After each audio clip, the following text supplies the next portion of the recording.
네, 안녕하세요. 손해사정사 유원상입니다.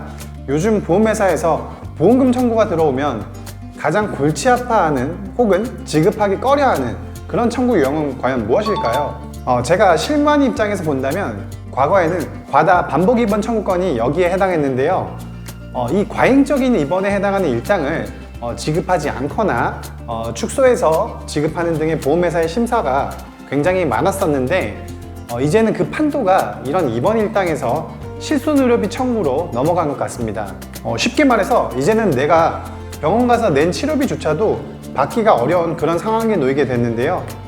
요즘 실비 청구하다 보면 보험회사가 굉장히 까다롭게 심사를 진행한다고 느끼시는 분들이 많으실 건데요. 그 이유는 바로 청구하는 의료비가 이 고액의 비급여이고 반복 청구가 많아졌기 때문입니다.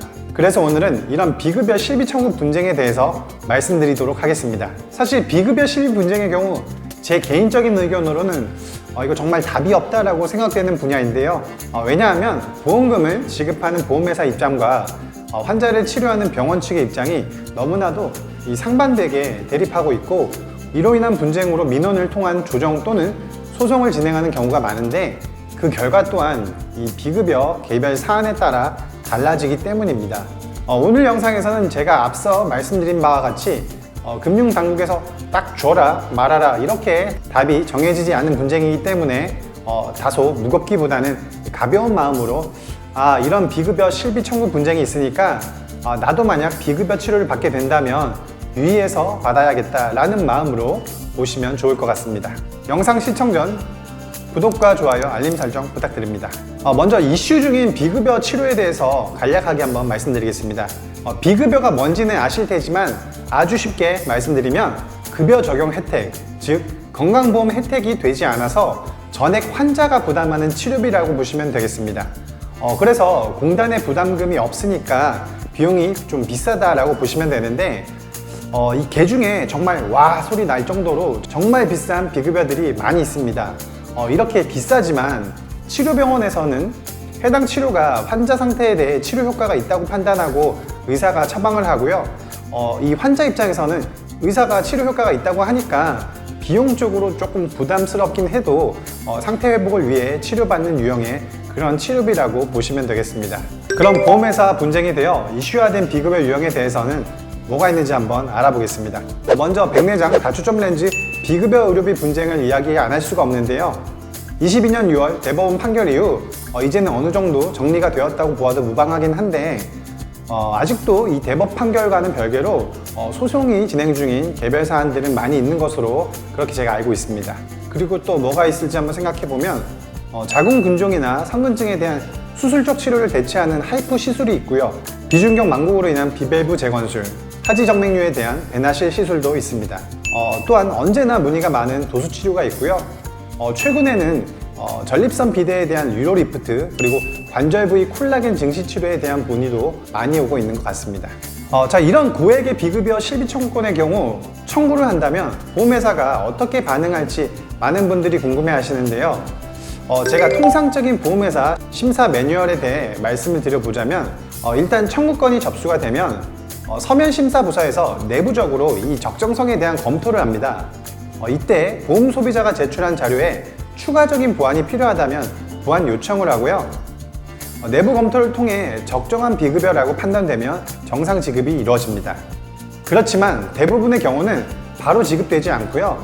비급여 치료 적정성 또는 입원 필요 여부 등의 사유로 현장 심사 대상으로 분류되어서 이 현장 조사자가 방문을 하게 되는데요. 현장 조사가 진행되는 경우 피보험자와의 면담과 의료기관 자료 확인이 이루어지고 이후 의료자문 동의를 요청해서 비급여 적정성에 대한 의료자문을 진행하게 됩니다. 최종적으로 보험회사에서는 이 의료자문 결과에 따라 청구 보험금의 지급 여부를 판가름한다고 알고 계시면 되겠습니다. 자, 그럼 보험회사는 왜 이런 비급여에 대해서 부지급하거나 혹은 축소 지급하려고 할까요? 여러 가지 이유, 근거가 있겠지만 보험회사 및 금융당국의 입장을 살펴보면 약관상 지급 사유에 해당되지 않는 과잉치료 또는 치료 효과가 없는 치료비에 해당하는 그런 치료비를 막기 위함이라는 것이 주된 내용이고요. 더 나아가서 보자면 이런 비급여성 보험 사기에 해당되어서 밝혀진 사례가 실제 다수 있기 때문에 아무래도 보험회사 입장에서는 이런 비급여에 대해서 민감할 수밖에 없다고 보시면 되겠습니다. 결국 보험회사의 최대 목표는 과잉치료나 보험 사기를 적발해서 실제 보험회사의 재정적인 손해를 막기 위함이라고 보시면 되는데 너무나도 당연하겠죠. 하지만 어디서나 이런 악질의 브로커나 병원 관계자 그리고 관계된 보험 소비자 때문에 피해를 입는 선량한 보험 소비자가 있기 마련이니까 보험회사나 금융당국에서도 이러한 부분을 고려해서 심사를 해주는 게 맞지 않나 이런 생각을 개인적으로는 해봅니다. 제가 비급여 관련 실손 분쟁 상담을 하다 보면 하나같이 상담하시는 보험 소비자분들이 하시는 말씀이 똑같은데요. 병원 의사가 실손이 된다고 했다. 접수원이 된다고 했다. 병원 코디네이터가 된다고 했다. 이런 말씀들을 하시는데 보험금을 병원이 판단해서 주나요? 보험회사가 판단해서 주는 거 아닐까요? 사실 제가 생각해도 억울한 그 심정을 잘 알고 있지만 결론적으로 말씀드리자면 제가 말씀드린 그대로 현재 실손 관련 비급여 분쟁은 흘러가고 있다는 것인데요. 그래서 제가 해결 방법이라고 하기는 좀 그렇고 제가 생각했을 때 이렇게 좀 대처하면 좋지 않을까라는 입장에서 한번 말씀을 드려보겠습니다. 제가 지금 말씀드리는 내용은 지극히 저의 사견이고 참고만 하시면 좋을 것 같습니다. 첫 번째, 본인 진단에 대한 정확한 이해가 필요할 것. 저는 본인의 몸 상태에 대해 정확히 아는 것이 중요하다고 생각을 하는데요. 치료병원 의사가 당연히 환자 상태 호전을 위해 효과가 있는 치료를 권유하겠지만 이 환자 입장에서도 내 진단에 대해 1차적으로는 어떤 치료를 할 수 있는지, 만약 1차 치료 이후 2차적으로 생각을 해본다면 또 어떤 치료가 좋을지 이런 내용에 대해 좀 알고 있어야 한다고 말씀드리고 싶은데요.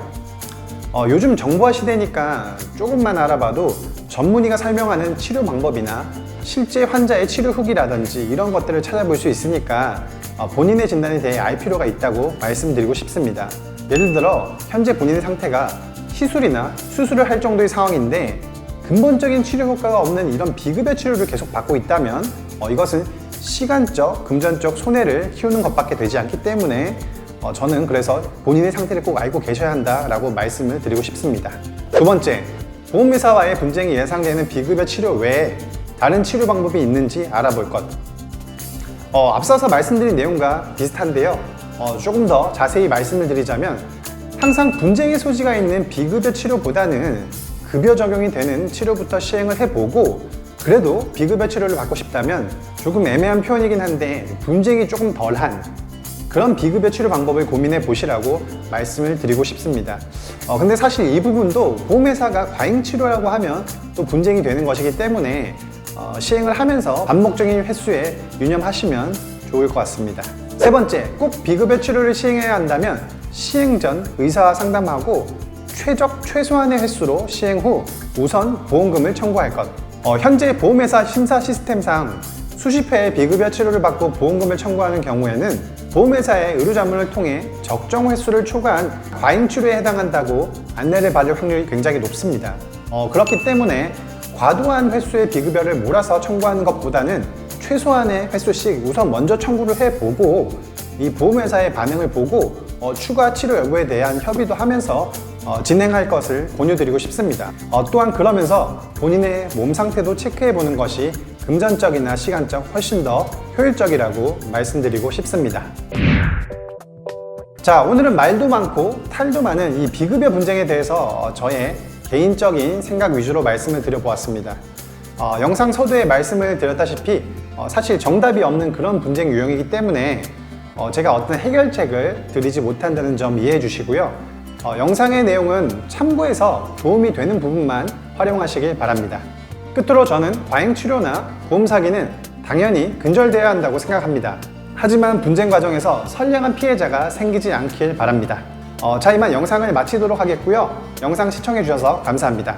구독과 좋아요는 저에게 큰 힘이 되니까 부탁드리겠습니다. 이상 보상남TV 손해사정사 유원상이었습니다. 감사합니다.